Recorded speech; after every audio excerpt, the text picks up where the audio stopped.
I was a few metres out into the ocean when suddenly I was surrounded by dolphins. It started to rain. I got out of the water. Quickly as they had appeared, they were gone. A massive gust of wind blew my towel along the beach. I ran after it. My towel landed on the porch of this small boathouse, which was perfect cover from the rain that was pelting down now. The wind had blown the door open, so I went inside and slammed the door behind me, turned around, and I got the fright of my life. There was this woman sitting at a table. She was in her late 60s, thick white hair, kind face. She smiled and she said her name was Helen. Told me to come in and bolt the door behind me. She said, "Where are you from?" I told her that I was travelling along the coast and staying at the caravan park up on the cliff. And she said, "The Cliff View Caravan Park. I used to own that place." She said, "Do me a favour, will you? Get up on that ladder and bring that bird's nest down." It seemed like a weird request, but I did it. And she pulled the bird's nest apart and there was a camera inside. She said the caravan park was my life, and 3 years ago, they stole it from me. She told me how a big real estate couple had been pursuing her for years to sell that place, and she'd always refused. Eventually, they tricked me into signing it over, she said. I could see why they wanted it. I mean, that place was spectacular. The views. I paid through the nose just for a camp spot.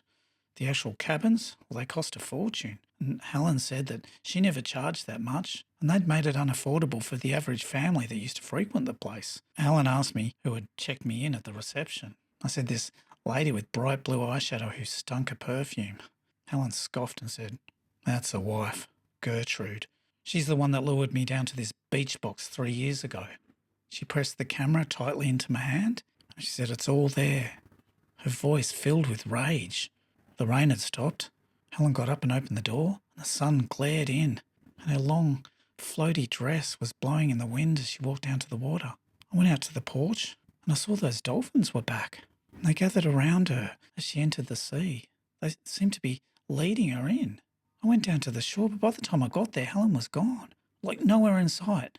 I swam out into the water, and there was no sign of her or the dolphins. I ran back to the boathouse. It was bolted shut. I could barely breathe by the time I got back to the caravan park reception. Gertrude looked up at me with those cold blue eyes. "What is it, dear?" she said. I said, Helen, the woman that used to own this place. She went into the water and I can't find her." And Gertrude said, "That's impossible, dear. Helen died 3 years ago." I went to the local police station to confirm it, and Helen's body had washed up on shore 3 years earlier. I handed them the camera, and on the SD card, there was enough evidence to put Gertrude and that shonky husband of hers away for a long time. Every year now, I go stay at the Cliffview Caravan Park, and Helen's son, who now runs that place, he always reserves the best cabin for me. When I look down at that boat shed, I always think of his mum, Helen.